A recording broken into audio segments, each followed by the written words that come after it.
जी, बिस्मिल्लाहिर्रहमानिर्रहीम। मेरा नाम सैयद शुएब नकवी और मैं मौजूद हूँ कैनस इंस्टीट्यूट ऑफ एजुकेशन के अंदर, जहां से हम कंडक्ट कर रहे हैं फर्स्ट ईयर फिजिक्स की क्लासेस। अभी तक आपने देखा कि हम फिजिक्स में अकाउस्टिक्स को पढ़ चुके हैं। अकाउस्टिक्स के अंदर Newton formula for speed of sound, Laplace correction, Doppler's effect, ये सारी चीजें हमने देखी एंड न्यूमेरिकल अकाउस्टिक्स, ये सारी चीजें अभी तक हमने पढ़ ली। अब हम करने लगे हैं नेक्स्ट चैप्टर स्टार्ट। एग्जाम में टाइम बड़ा कम रह गया है, प्रिपरेशन बहुत ज्यादा है, तो विदाउट वेस्टिंग टाइम आइए स्टार्ट करते हैं। तो मेरा नाम सैयद शुएब नकवी और अभी तक हम फिजिक्स के अंदर होपफुली काफी अच्छा जा रहे हैं और आपकी लर्निंग में हम हेल्पफुल रहे होंगे। ठीक, आज एक नया चैप्टर स्टार्ट करने जा रहे हैं जिसका नाम है फिजिकल ऑप्टिक्स। फिजिकल ऑप्टिक्स के अंदर एक बहुत इंपॉर्टेंट टॉपिक जिसका नाम यंग डबल स्लिट एक्सपेरिमेंट है। इस यंग डबल स्लिट एक्सपेरिमेंट को पढ़ाने से पहले मैं थोड़ा सा आपका टाइम लूंगा, थोड़े से लाइट के बिहेवियर को समझाने के लिए। तब आपको समझ में आएगा कि ये यंग डबल स्लिट एक्सपेरिमेंट आपको क्या समझा रहा है। देखिए, सबसे पहले तो एक बात को समझे। क्या समझे आप? देखें, आज हम ऐसा मानते हैं कि दुनिया में लाइट के दो नेचर है। कौन से हैं वो दो नेचर? एक लाइट का नेचर है जिसमें हम लाइट को पार्टिकल जैसा मानते हैं, एक लाइट का नेचर है जिसमें हम लाइट को वेव जैसा मानते हैं। एक लाइट का नेचर जिसमें हम लाइट को वेव जैसा मानते हैं, एक लाइट का नेचर ये जिसके अंदर हम लाइट को पार्टिकल जैसा मानते हैं। अब सवाल यह है, कौन सा नेचर सही है? पार्टिकल नेचर सही है या वेव नेचर सही है? तो जवाब है लाइट के दोनों ही नेचर सही, यानी कि हम कह सकते हैं लाइट के डुअल नेचर है, पार्टिकल नेचर भी है और वेव नेचर भी है। यानी कि हम ये कह सकते हैं कि लाइट रिफ्लेक्शन भी दिखाएगी और मोमेंटम भी दिखाएगी। बात समझ रहे हैं? मोमेंटम प्रॉपर्टीज होती हैं पार्टिकल की, जबकि रिफ्लेक्शन प्रॉपर्टी होती है वेव की। तो लाइट जो है वो मोमेंटम भी दिखाएगी और वेव भी, मोमेंटम भी दिखाएगी और रिफ्लेक्शन भी दिखाएगी। रिफ्लेक्शन भी दिखाएगी, रिफ्रैक्शन भी दिखाएगी, यानी वेव वाले सारे बिहेवियर भी है और पार्टिकल वाले सारे बिहेवियर भी है। अब कहानी कहां से शुरू हो रही है? दुनिया में लोगों को कैसे पता चला कि लाइट का पार्टिकल नेचर भी है? कहानी कहां से शुरू हुई? देखिए, दुनिया में एक बहुत बड़ा साइंटिस्ट जिसका नाम था आइजैक न्यूटन। आइजैक न्यूटन 1675 में एक एक्सपेरिमेंट करते हैं और उस एक्सपेरिमेंट के अंदर वो लाइट को पार्टिकल जैसा कहते हैं और उस एक्सपेरिमेंट का नाम देते हैं न्यूटन्स कॉर्पस्क्यूलर थ्योरी ऑफ लाइट। 1675 में, हाँ 1675 में उन्होंने ये एक्सपेरिमेंट किया जरूर, पब्लिश नहीं हुआ था। पब्लिश हुआ 1704 में, 1704 में। 1704 में ये पब्लिश हुआ कि न्यूटन्स कह रहे थे कि लाइट जो है वो कॉर्पस्क्यूल्स की शक्ल में, यानी छोटे छोटे पैकेट्स ऑफ एनर्जी की शक्ल में हम तक पहुंचती है। यानी हम तो लाइट को कैसा मान रहे थे? हम लाइट को कंटिन्यूअस मान रहे थे। न्यूटन कह रहे थे लाइट कंटिन्यूअस नहीं है, लाइट छोटे छोटे पैकेट्स की शक्ल में हम तक पहुंचती है, यानी कि लाइट कंटिन्यूअस नहीं है। यानी कि आप ऐसा समझें कि एक पाइप से पानी बह रहा हो, यानी एक पाइप लगा दें आप और एक यहां पर एक बकेट रख दें और मान लें 10 लीटर का पानी इस बकेट से निकल, इस पाइप से निकलकर इस बकेट के अंदर आकर गिर रहा हो, आपको पूरा फ्लो बाकायदा नजर आ रहा हो। बट अब मैं बोलता हूं कि यही 10 लीटर का पानी एक पाइप के थ्रू ना आ रहा, इसको हम एक एक लीटर की 10 बॉटल्स में कन्वर्ट कर दें और फिर हम एक एक बॉटल रखते जाएं उस बकेट में, तो पानी तो उतना ही आएगा जितना पहले आ रहा था 10 लीटर। अब भी उतना ही आया 10 लीटर, बट फर्क क्या था? पहले कंटिन्यूअस फ्लो था, अब डिस्क्रीट फ्लो, एक एक पैकेट के अंदर आ रहा है। तो न्यूटन्स भी लाइट को डिस्क्रीट बिहेवियर में एक्सप्लेन कर रहे थे, कंटिन्यूअस बिहेवियर में एक्सप्लेन नहीं कर रहे थे। कुछ आ रही है बात समझ? न्यूटन्स कह रहे थे लाइट डिस्क्रीट फॉर्म में हम तक रिसीव होती है, कंटिन्यूअस फॉर्म में हम तक रिसीव नहीं होती।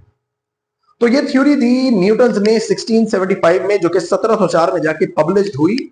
और क्योंकि न्यूटन एक बहुत बड़े साइंटिस्ट, तो सबने बोला हाँ क्योंकि न्यूटन कह रहे हैं तो सही ही होगा। तो न्यूटन ने बहरहाल ये थ्योरी दे दी, इसको मान भी लिया गया और हम इसको मानते भी हैं। लेकिन बाद में कुछ ऐसा हुआ कि जिससे ये थ्योरी कुछ गलत सी होने लगी। जैसे हाइजेंस प्रिंसिपल आया, अभी हम पढ़ेंगे हाइजेंस प्रिंसिपल भी क्या है। यंग्स डबल स्लिट एक्सपेरिमेंट आया। यंग्स डबल स्लिट एक्सपेरिमेंट ने तो और साबित कर दिया कि लाइट का वेव नेचर है। I am repeating again, light का वेव नेचर है। न्यूटन कह रहे थे पार्टिकल नेचर है।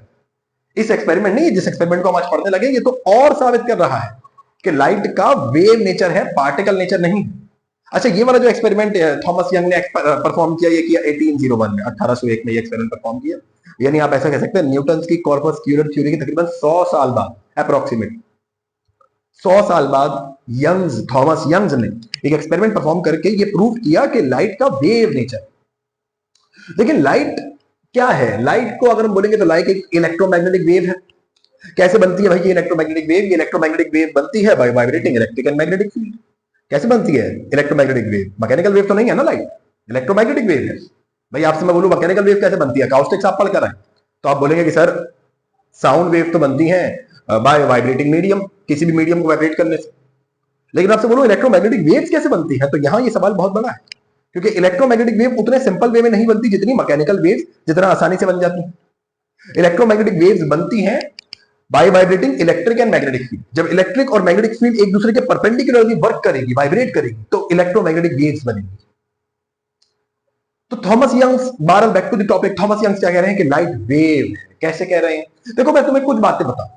जैसे अगर किसी चीज को तुम वेव कहते हो ना, तो वेव के अंदर रिफ्लेक्शन होती है, रिफ्रैक्शन होती है, डिफ्रैक्शन, ये सब वेव की प्रॉपर्टीज है। लेकिन जब तुम किसी चीज को कहते हो कि ये पार्टिकल है, तो उसमें रिफ्लेक्शन नहीं होती, मोमेंटम होता है। पार्टिकल की वेवलेंथ नहीं होती, पार्टिकल की फ्रीक्वेंसी नहीं होती। ये सारी प्रॉपर्टीज वेव की है। तो अगर किसी चीज को वेव्स भी कहा जाए, किसी चीज को पार्टिकल भी कहा जाए, यानी पार्टिकल वाले की तो फिर वेवलेंथ भी होगी और वेव वाले की तो मोमेंटम भी होगी। बहुत डिटेल टॉपिक है। अब मैं आपको बताऊं, आप क्योंकि अभी हम फिजिकल ऑप्टिक्स की स्टडी कर रहे हैं और ये 11th की फिजिक्स है, तो 11th की फिजिक्स में फिजिकल ऑप्टिक्स लाइट के वेव नेचर को डिस्कस करेगी, पार्टिकल नेचर को डिस्कस नहीं करेगी। कौन से नेचर को डिस्कस करेगी? वेव नेचर को, लाइट के वेव नेचर को डिस्कस करेगी हमारी 11th का फिजिकल ऑप्टिक्स। पार्टिकल नेचर को डिस्कस नहीं करेगा, वेव नेचर को डिस्कस करेगा। अच्छा, यहां पर एक मजे की बात यह है कि इसी चैप्टर में एक टॉपिक है जिसका नाम है न्यूटन्स रिंग्स। वो न्यूटन रिंग्स भी साबित कर रहा है लाइट का वेव नेचर है, और न्यूटन तो खुद कह रहे थे पार्टिकल नेचर है। तो ये न्यूटन दो बातें क्यों कर रहे थे? दो बातें नहीं कर रहे थे, वो प्रूव यही करना चाहते थे कि पार्टिकल नेचर। एक्सपेरिमेंट रिजल्ट्स ऐसे आए जो प्रूव करने लगे कि इसका वेव नेचर भी है। अब मैं ये नहीं कह रहा कि वेव नेचर है, मैं कह रहा हूं वेव नेचर भी है, यानी कि डुअल नेचर है। हम कौन से नेचर की स्टडी कर रहे हैं? Wave nature. शुरू करें? कुछ बात समझ में आई है? किस टॉपिक के ऊपर बात है? लाइट के वेव नेचर के ऊपर बात है। आइए शुरू करें। तो हम स्टडी करने जा रहे हैं Young's double slit experiment. What is Young's double slit experiment? This experiment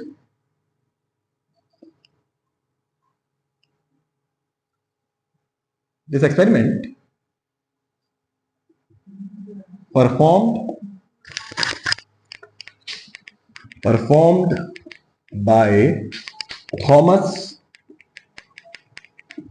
Youngs in 1801 and proved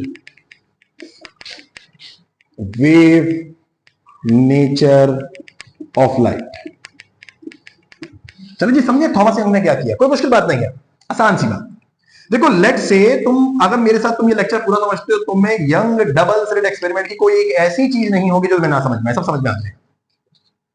देखो थॉमस यंग क्या कह रहे हैं? थॉमस यंग ये कह रहे हैं कि अगर हमारे पास एक सोर्स ऑफ लाइट रहे, सोर्स ऑफ लाइट से मुराद फॉर एग्जाम्पल मैं यहां पर एक अदद टॉर्च सी बना लेता हूं, या कोई लेजर लाइट है मेरे पास जिससे लाइट निकल रही है, ठीक है, यहां से लाइट की रेजेस निकल रही है, बहुत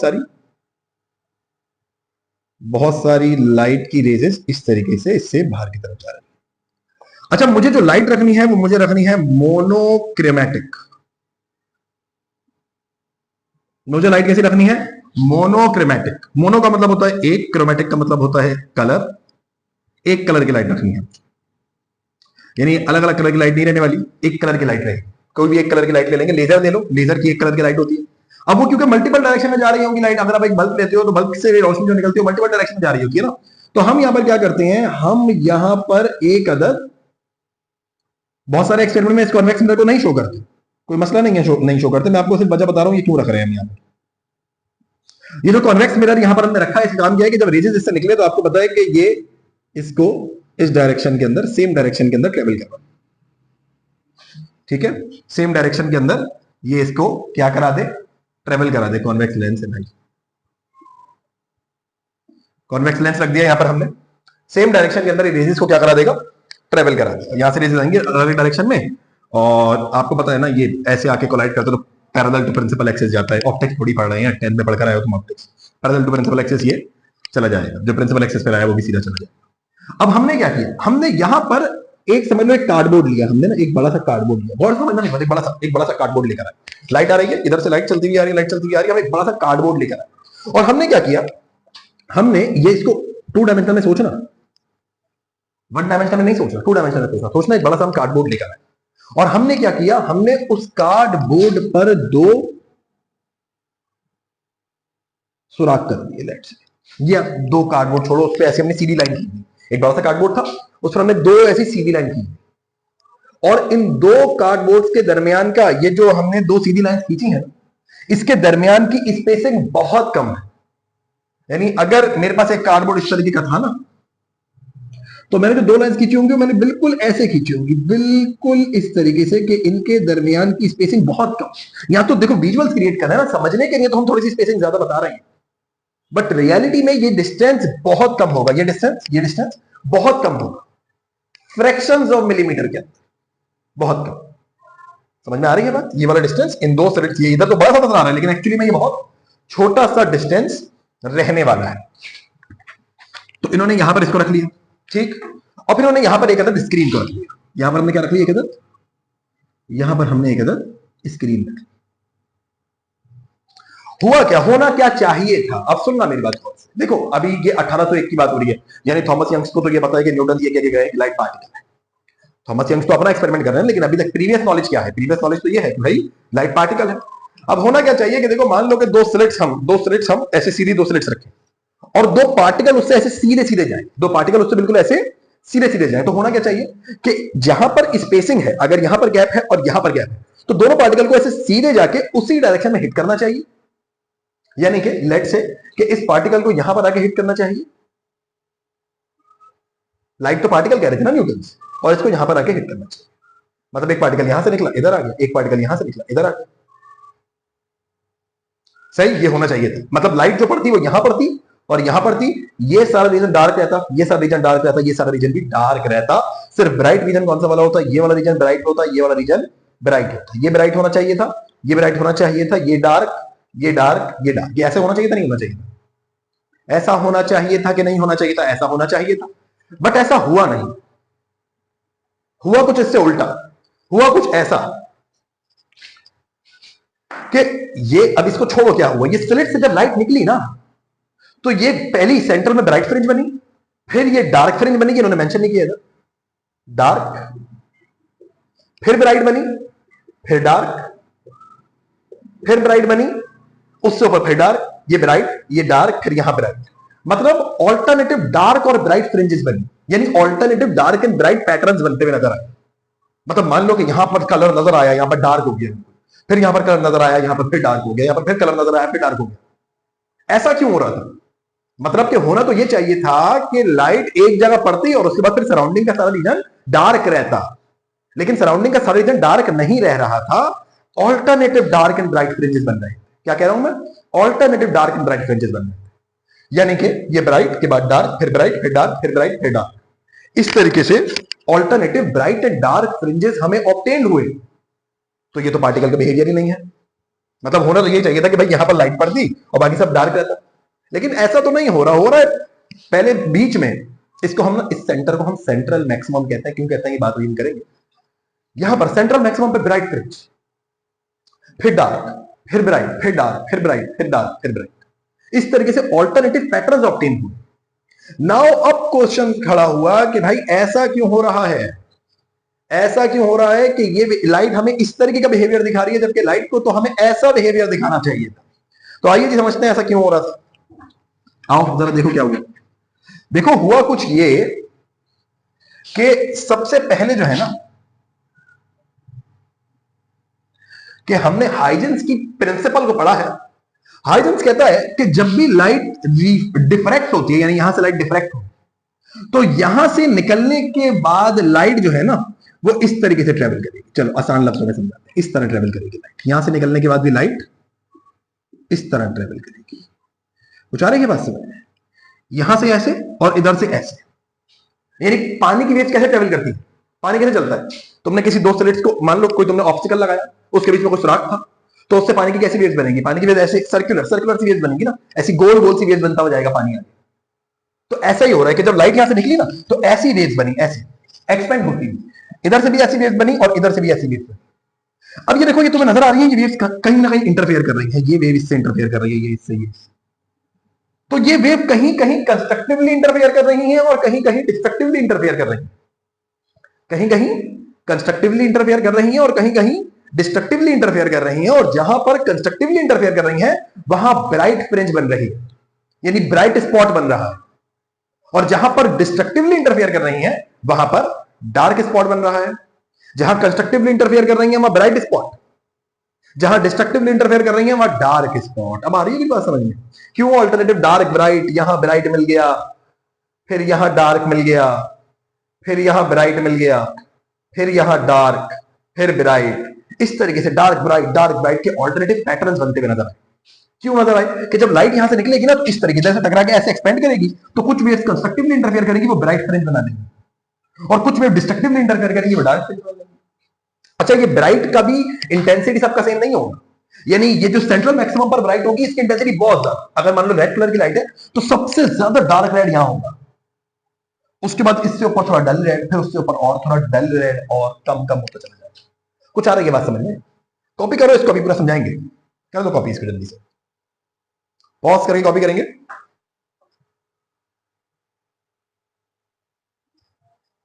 ठीक है, मिटा दें। चलो आओ देखते हैं हो क्या रहा था एक्चुअली में ना। देखो, हमने कुछ कहानी को समझना है।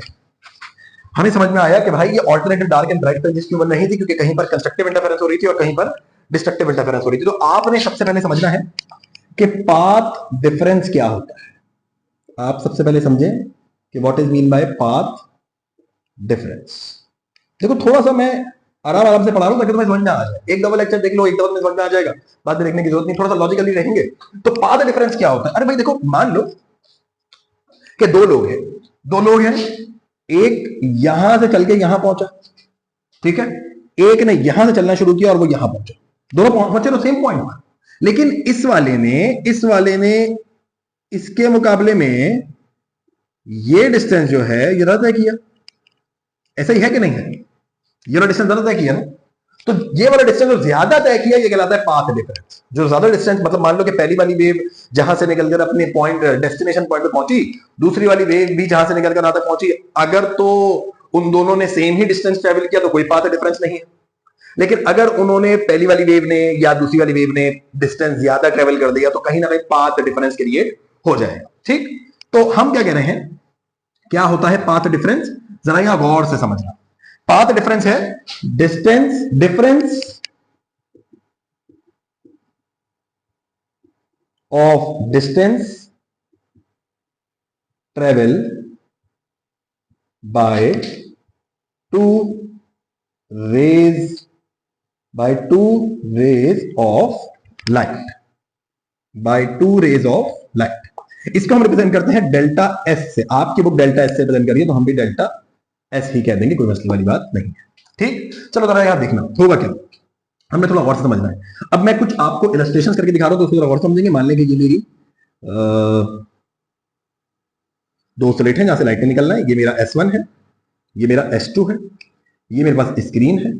इन दो के दरमियान का, यानी स्लिट्स और स्क्रीन के दरमियान के डिस्टेंस को मैं कैपिटल L से रिप्रेजेंट करूंगा। ये जो दो स्लिट्स के दरमियान की स्पेसिंग है इसको मैं D बोलूंगा। ठीक, अब जरा एक बात मेरी गौर से समझे, इसको मैंने D बोल दिया। ये S1, ये S2, एक पॉइंट यहां सेंटर में ले लो, और अगर एक पॉइंट यहां सेंटर में ले लोगे तो अगर ये डिस्टेंस D था तो ये D/2, और ये भी कितना, ये भी D/2 के बराबर होगा। क्या, जरा यहां गौर से देखना। मान लो एक वेव यहां से निकली, ये हमारा बिल्कुल समझ लो ये हमारा एक्सिस है जिसके अलॉन्ग लाइट ट्रेवल कर रही है। मान लो एक वेव यहां से निकल के यहां पहुंची, और मान लो एक वेव यहां से निकल के यहां पहुंची। अब मुझे एक बात बताओ, तुम इस इमेज को देखकर मुझे बताओ, क्या तुम्हें ऐसा लगता है कि किसी एक वेव ने डिस्टेंस ज्यादा ट्रेवल किया है? जितना इस वेव ने डिस्टेंस ट्रेवल किया और जितना इस वेव ने डिस्टेंस ट्रेवल किया, क्या दोनों सेम?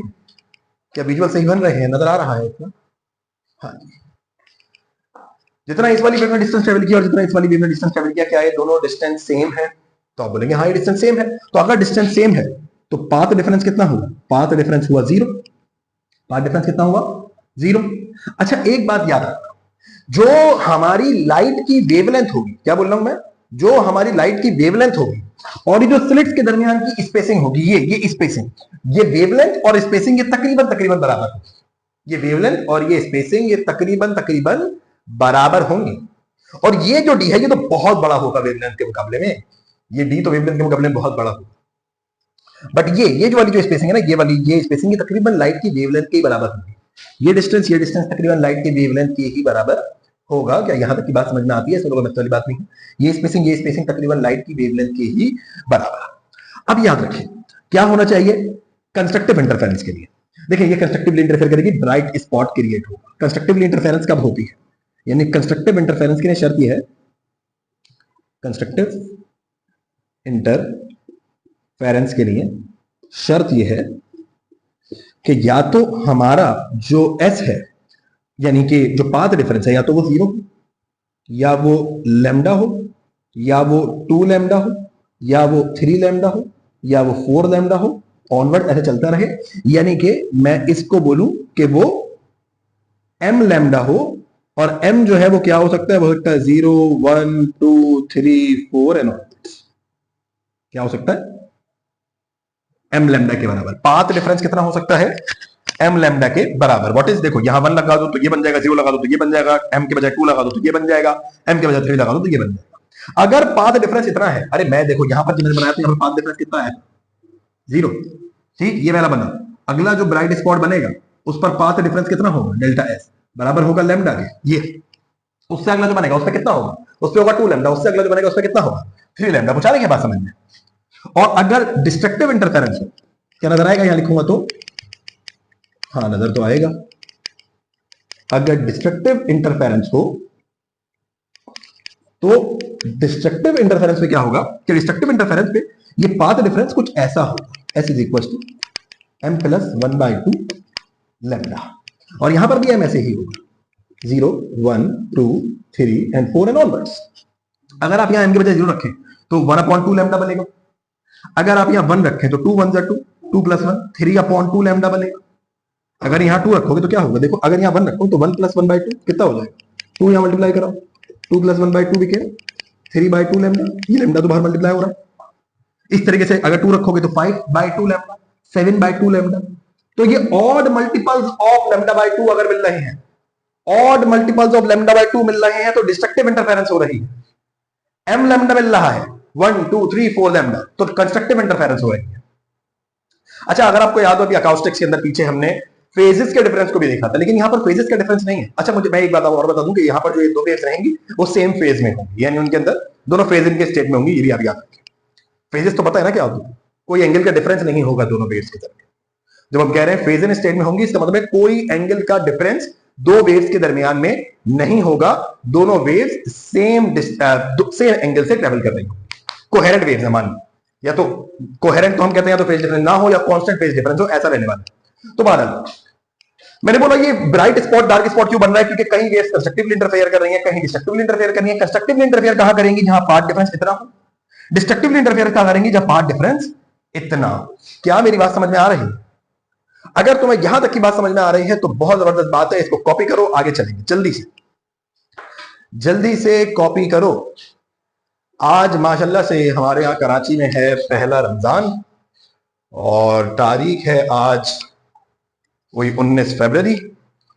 तो पेपर के दिन भी करीब हैं। अगला महीना 9-10 के एग्जाम स्टार्ट, उससे अगले महीने तुम लोग एग्जाम स्टार्ट। तो stay keep your learning hard और पढ़ते रहें। इरेज करें क्या? चले भैया आ जाए।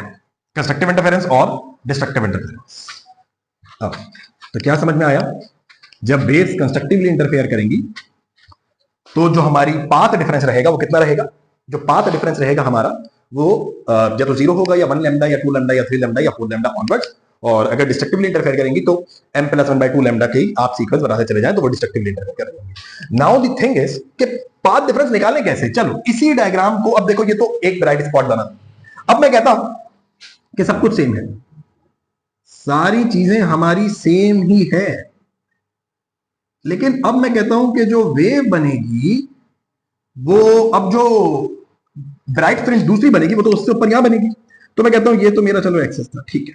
अब मैं कह रहा हूं मेरी ब्राइट फ्रिंज दूसरी यहां बन रही है, तो इसने कितना डिस्टेंस ट्रेवल करना है? इसने इतना डिस्टेंस ट्रेवल करना है, ऐसा है या नहीं? और इसने कितना डिस्टेंस ट्रेवल करना है? इसने कोई इतना डिस्टेंस ट्रेवल करना है, ऐसा है या नहीं? अच्छा, एक बात याद रखो, ये दोनों डिस्टेंस वैसे तो बहुत कम है, इतना ज्यादा नहीं है। मैंने जब तुम्हें पीछे डायग्राम बना के दिखाई थी, मैंने बोला था कि डिस्टेंस तो वैसे तो बहुत कम है, डिस्टेंस मतलब प्रैक्टिकली देखोगे तो ऐसा लगेगा दोनों वेव एक ही जगह से निकली, बट दोनों वेव एक जगह से नहीं निकली, स्पेसिंग है। तो अगर मैं बोलूं कि तुम्हें ऐसा लगता है कि दोनों वेव ने सेम डिस्टेंस ट्रेवल किया है, तो तुम बोलोगे नहीं। अगर मैं इसको यहां पर प्रोजेक्ट करवाऊं इस पॉइंट पर, इसको थोड़ा सा और शार्प बनाते हैं, इसको थोड़ा सा और शार्प बनाते हैं। किस तरीके से? हम कहते हैं कि ये हमारे पास एक स्लिट थी, ये S1 आया, ये S2 आया, S1 और ये आया S2। ये हमारी स्क्रीन थी, ये हमारा एक्सिस था। मान लो पहली वेव यहां बनी, तो ये ट्रेवल करके यहां पहुंचा, और ये जो होगी, ये वाला जो होगा, ये ट्रेवल करके यहां पहुंचेगा। ऐसा ही होगा, ठीक। अब याद रखें हमने क्या बोल रखा है, ये मेरी पहली ब्राइट फ्रिंज थी, ये मेरी दूसरी ब्राइट फ्रिंज है। पहली ब्राइट फ्रिंज और दूसरी ब्राइट फ्रिंज के दरमियान की डिस्टेंस को हम y बोलते हैं, इस डिस्टेंस को हमने l बोला था, ये हमारा डिस्टेंस d कहलाता है। अब मुझे ऑनेस्टली बताओ कितना पाथ डिफरेंस आया होगा? इतना पाथ डिफरेंस, मतलब यहां से देखो और यहां से दोनों ने सेम डिस्टेंस ट्रेवल किया है। ये जो डिस्टेंस है, ये डिस्टेंस एक्चुअली पाथ डिफरेंस। कुछ आ रही है बात समझ में? यहां पर एंगल लगाओ, यहां पर क्या लगाओ, यहां पर एंगल लगाओ थीटा, यहां पर लगा लो एंगल थीटा। क्या सही है यहां तक की बात? इस तरह बस वाली बात नहीं। यहां एंगल लगा लो थीटा, और दूसरा एंगल, चलो पहले यहां लगा लो एंगल थीटा ना। तो ये तुमने यहां पर एंगल थीटा लगाया, तो अब एक्चुअली में तुम्हें क्या कैलकुलेट करना चाहिए? तो हो क्या रहा होगा कि अगर मैं इस थीटा की कैलकुलेशन के लिए जाऊं, मैंने यहां पर ये थीटा लगाया, ये डेल्टा एस क्या है, इसको मैं बोलूं डेल्टा एस, ये डेल्टा एस होगा मेरा पाथ डिफरेंस। मैंने आपको बोला पाथ डिफरेंस को मैं किससे रिप्रेजेंट करूंगा? डेल्टा एस से। ये डिस्टेंस कितना डी, यहां पर एंगल कितना होगा, यहां पर एंगल होगा तकरीबन 90 डिग्री का। कितना एंगल होगा यहां पर? तकरीबन 90 डिग्री का। ये मेरी स्लिट 2, ये मेरी स्लिट 1। कुछ आ रही है बात समझ में? कुछ आ रही है बात समझ में कि ये मेरा 90, भाई मैंने बोला ये पाथ डिफरेंस, इसका मेरा angle delta S, delta S का मैं पाथ डिफरेंस कहता हूं। ये मेरा डी, यहां पर मैंने थीटा लगाया, ये डेल्टा एस। अब अगर मुझे यहां से पार्ट डिफरेंस कैलकुलेट करना हो, तो मैं सिंपली इसके ऊपर साइन थीटा अप्लाई करूं और मैं बोलूं sine theta is equals to perpendicular. Perpendicular कितना है? Delta S upon hypotenuse. Hypotenuse कौन सा होता है? 90 के सामने वाला, अपॉन डी। कैसे लिखूंगा? क्या ये डी यहां डिवाइड हो रहा है, यहां पर आके multiply, then D sine theta is equals to delta S, then delta S is equals to D sine theta. क्या आ रही है बात समझ में? Delta S is equal to D sine theta. दो वेव्स के दरमियान में डेल्टा एस निकालना था, कैसे निकाला?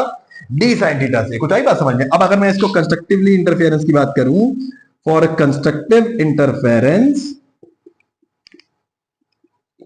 कंस्ट्रक्टिव इंटरफेरेंस में हम क्या बोलेंगे? कंस्ट्रक्टिव इंटरफेरेंस में डेल्टा एस किसके बराबर होता है? एम लैम्डा के। तो हम लिखेंगे M lambda is equal to D sine theta. ये कंस्ट्रक्टिव इंटरफेरेंस का फॉर्मूला बन गया। और डिस्ट्रक्टिव इंटरफेरेंस का बनाए तो कैसे बनाएंगे?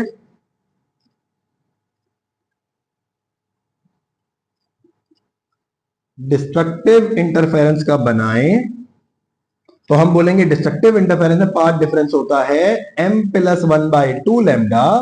तो हम बोलेंगे डेल्टा एस के बजाय रखो m plus 1/2 lambda, delta S के बजाय रखा, is equals to D sine theta, is equals to D sine theta. तो ये फॉर्मूला बन गया डिस्ट्रक्टिव इंटरफेरेंस के लिए, बन गया कंस्ट्रक्टिव इंटरफेरेंस के लिए। हो गई जी बात समझ में आ रही है? अब जहां ये कंडीशन ट्रू हो रही हो वहां डिस्ट्रक्टिवली इंटरफेरेंस हो रही होगी, जहां ये कंडीशन ट्रू हो रही हो वहां कंस्ट्रक्टिवली इंटरफेरेंस हो रही होगी। पार्ट डिफरेंस कितना? Delta S is equal to D sine theta के बराबर। कैसे निकाला? कि हमने बोला कि भाई अगर एक वेव यहां गई होगी, ये वेव यहां गई होगी, तो ये पाथ डिफरेंस है, यहाँ एंगल थीटा, ये एंगल 90 डिग्री का, 90 के सामने वाला डी, इसको हमने बोला डेल्टा एस यानी कि पाथ डिफरेंस।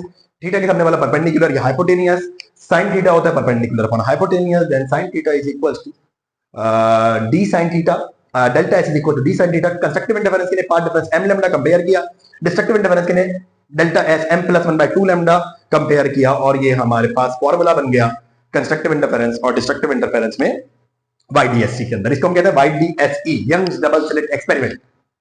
क्या बात समझ में आ रही है? पाथ डिफरेंस कितना रहना चाहिए, यानी कि इसमें m lambda D sine D के बराबर, इसमें ये इसके बराबर। तो आपको दोनों से वैल्यू ऑब्टेन हो और आपको पता चल जाए कि कहां कंस्ट्रक्टिवली इंटरफेयर किया है और कहां पर डिस्ट्रक्टिवली इंटरफेयर किया है। करेंगे जल्दी से कॉपी। पार्ट डिफरेंस समझ में आ रहा है कैसे निकाला है? करेंगे इसको जल्दी से कॉपी।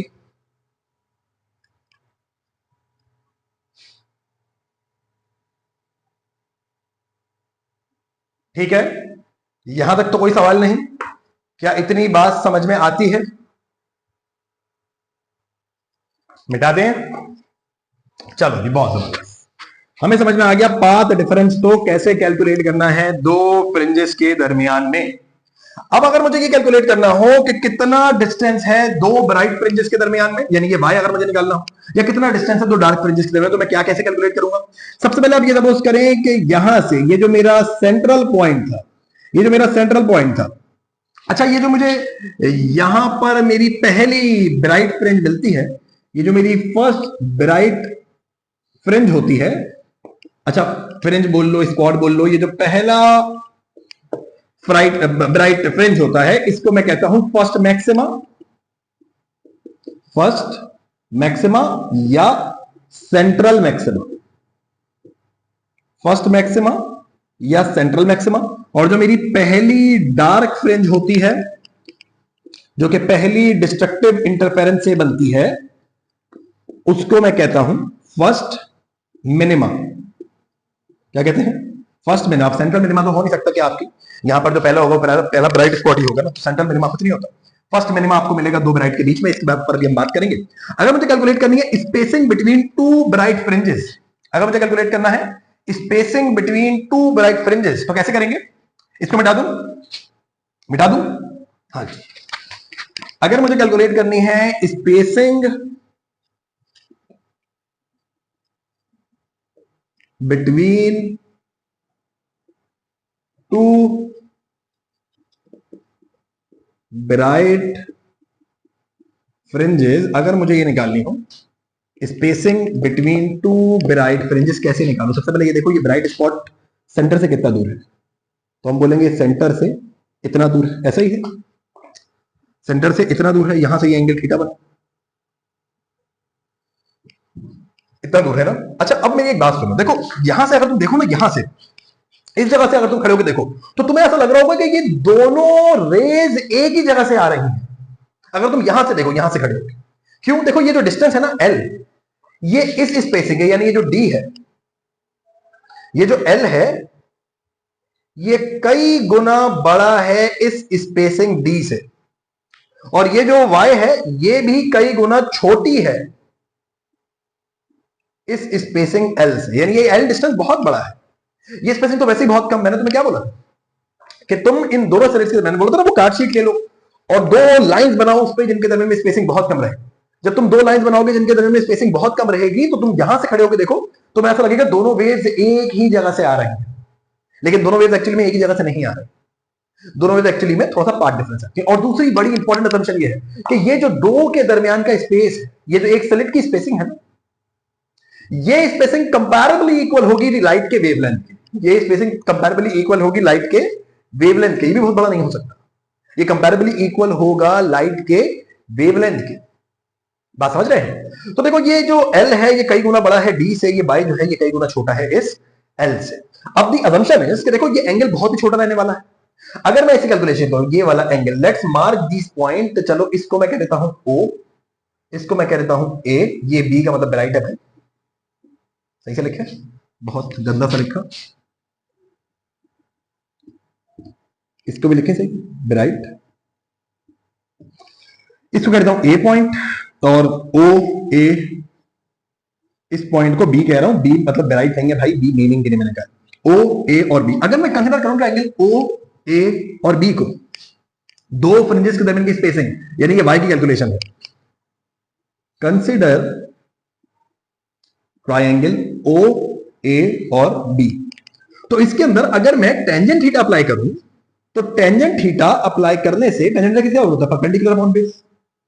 इसका परपेंडिकुलर क्या है? ये देखो थीटा के सामने वाला, थीटा के सामने वाला क्या है? ये रहा थीटा, नजर आ रहा है क्या? क्या नजर आ रहा? जूम करके दिखाएं क्या, क्या नजर आएगा?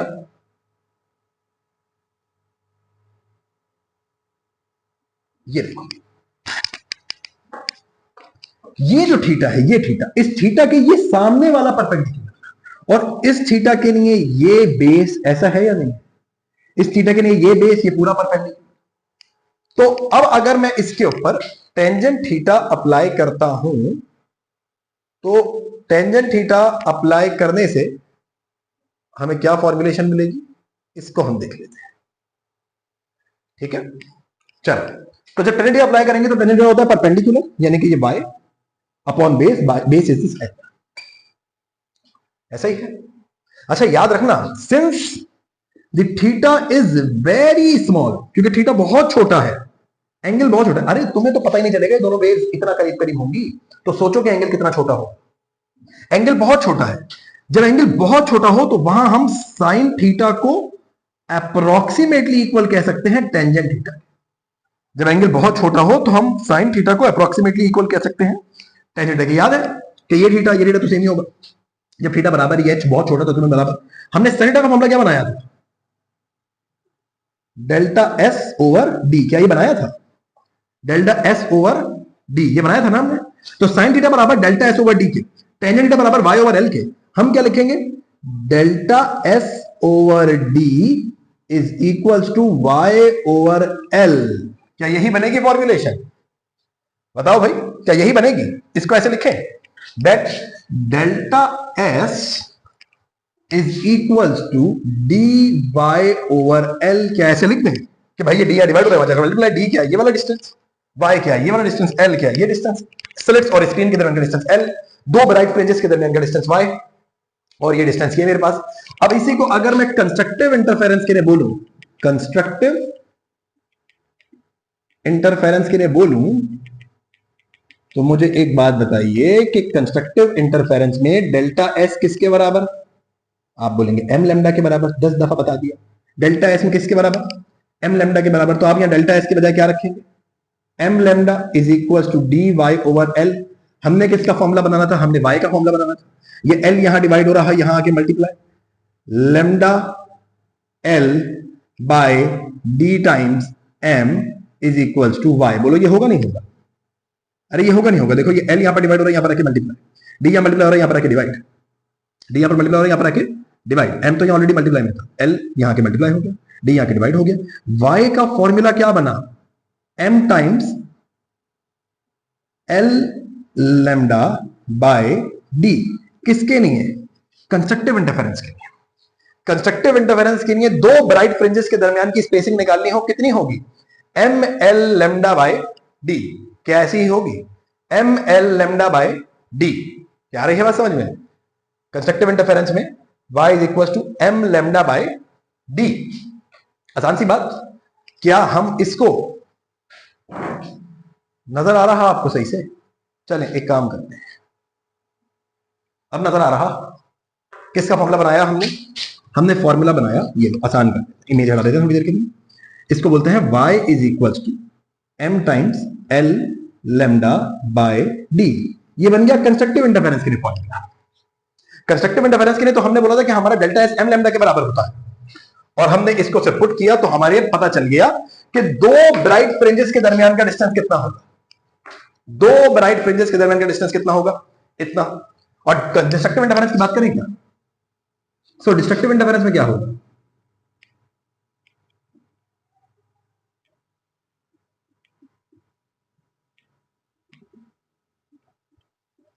डिस्ट्रक्टिव देखो क्या था? Delta S is equal to, delta S is equal to D Y over L.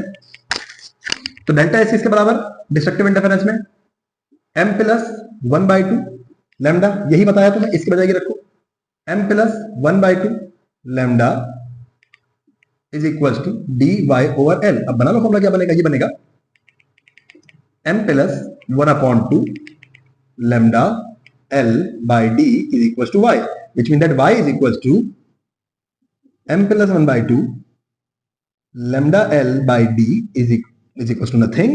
ये बन गया दो डिस्ट्रक्टिव इंटरफेरेंस के दरमियान का फॉर्मूला।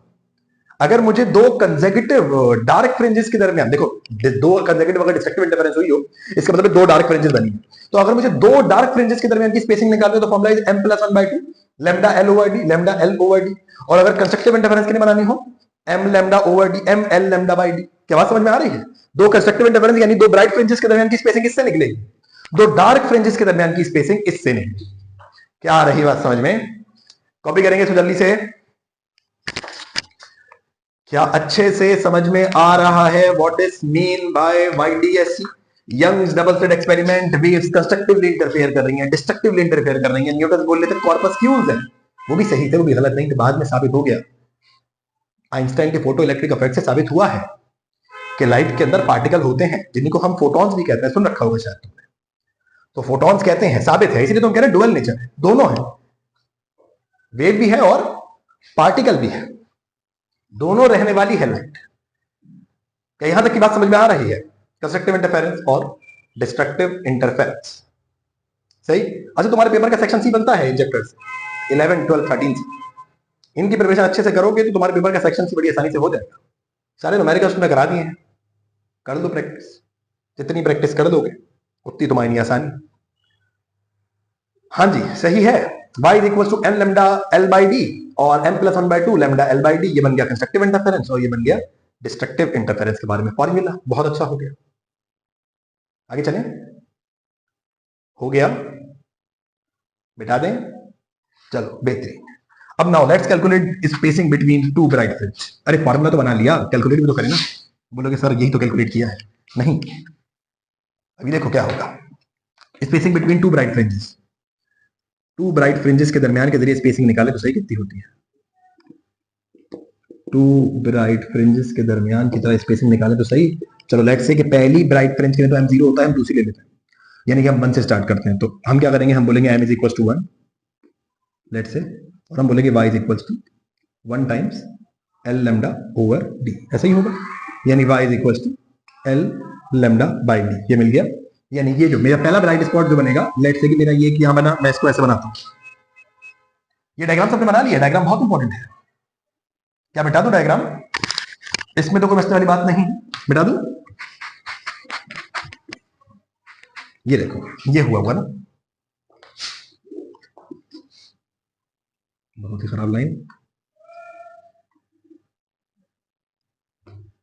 यहां पहला ब्राइट बना होगा, फिर यहां दूसरा ब्राइट, फिर यहां तीसरा। लेट्स से मैं इन दो के दरमियान की स्पेसिंग निकाल लूंगी, 0 है ना, तो इसको 0 नहीं कहते ना। तो ये कितना आ रहा है? ये आ रहा है l लैम्डा बाय d, ये पहला ब्राइट स्पॉट। दूसरा ब्राइट स्पॉट के लिए कितना होगा? ये पहला था, दूसरे के लिए m कितना हो जाएगा? 2 के बराबर। देन y इक्वल, इसको y1 कह दो, इसको y2 कह दो, ये हो जाएगा 2 into l lambda by d, यानी कि y2 is equal to 2l lambda by d, यानी कि अब मुझे अगर स्पेसिंग निकालनी है तो यहां पर ये y1, यहां पर ये y2, y निकालने के लिए क्या करेंगे? y निकालने के लिए करेंगे ये कि y2 माइनस y1 कर दो। अरे ऐसे ही होगा ना, यहां से यहां तक के डिस्टेंस में से, ये देखो यहां से यहां तक के डिस्टेंस में से ये पूरा y2 और ये पूरा y1, तो इस पूरे में से ये निकाल दोगे, ये निकल कर आ जाएगा। क्या आ रही है बात समझ में? आ रही है कि नहीं आ रही? ये पूरा जो था, ये y2, ये y1, ये पूरा y1, ये पूरा y2, तो पूरे y2 में से ये y1 निकाल दो, ये y निकल कर आ जाएगा। तो y2 कितना? y2 2l lambda by D minus l lambda by D. 2l lambda by D में से एक l lambda by D minus करोगे तो क्या बचेगा? l lambda by D. तो दो ब्राइट फ्रिंजेस के दरमियान की स्पेसिंग हमेशा कितनी रहेगी? l lambda by D. कुछ आ रही है बात समझ? और इसी एक ब्राइट और इसी एक डार्क, इसी एक ब्राइट दूसरी ब्राइट के बीच में एक डार्क फ्रिंज भी रहेगी। यानी होता क्या है कि दो ब्राइट के बीच में एक डार्क, फिर अगली दो ब्राइट के बीच में एक डार्क, यानी ऐसा होता है bright dark bright dark bright dark, इस तरह की सीक्वेंस आगे चलती है।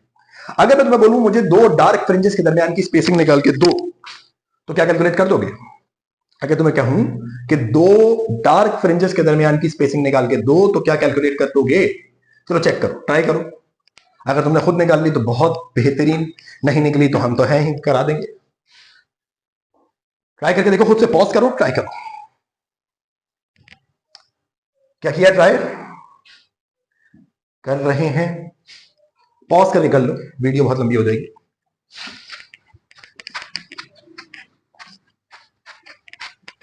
ये देखो, हम क्या कह रहे थे, ऐसे बनेगा ना, एक ब्राइट एक डार्क, फिर एक ब्राइट फिर एक डार्क, फिर एक ब्राइट फिर एक डार्क, ऐसे ही होगा। अभी तुमने क्या निकाला? दो डार्क के दरमियान की स्पेसिंग कैसे निकालोगे? Spacing between to dark fringes, दो डार्क फ्रिंजेस के दरमियान की स्पेसिंग कैसे निकालोगे? आओ देखते हैं। क्या फॉर्मूला बनाया था हमने? हमने बनाया था m plus 1/2 lambda is equals to L L lambda by D equals to Y, ये बनाया था हमने। तो पहले हम लेते हैं m को कितना, लेट से पहले हम m को ले लेते हैं 0। अगर m को हम यहाँ 0 ले तो क्या लिखेंगे हम इसको, 0 plus 1/2 L lambda by D, which mean that lambda L by 2d, यही बोलेंगे, लेमडा एल बाई 2d, इसको कहते हैं y1। और when m is equals to 1, y2 is equals to, यहाँ रखेंगे 1 plus 1/2 l lambda by d, which will become 3/2 l lambda by d। ऐसा ही है, माइनस करें, कैसे करेंगे, y is equals to y2 minus y1, y is equals to y2 is 3/2 l lambda by d minus l lambda by 2d। तो LCM अगर ले लें तो एलसीएम क्या आएगा, एलसीएम 2d आएगा। ये होगा 3l lambda minus l lambda became 2l lambda by 2d, then 2 से 2 cancel, y is equals to l lambda by d। अरे ये देखो, जो दो ब्राइट फ्रिंजेस के दरमियान का डिस्टेंस होगा वही दो डार्क फ्रिंजेस के दरमियान का डिस्टेंस होगा, यानी जितना डिस्टेंस पर यहां से ये होंगे उतने ही डिस्टेंस पर यहां से ये होंगे। इनके डिस्टेंस का आधा कर दो, इसका डिस्टेंस निकल आएगा डार्क फ्रिंज का। आ रही है बात समझ में? तो क्या ये समझ में आया कि न्यूटन ने कॉर्पस्कुलर थ्योरी दी 1675 में, थॉमस यंग आए 1801 में, वेव नेचर को एक्सप्लेन किया, पता चला भाई लाइट तो इंटरफेरेंस दिखा रही है, ब्राइट और डार्क फ्रिंजेस बना रही है, और साबित हो गया कि लाइट का वेव नेचर है। So this is all about Young's double slit experiment. Hopefully आपको ये लेक्चर समझ में आया होगा। कोई भी क्यूरी रहे, कोई भी प्रॉब्लम रहे तो आप हमसे डिस्कस कर सकते हैं। Thank you so much for your time, keep learning, thank you so much, love.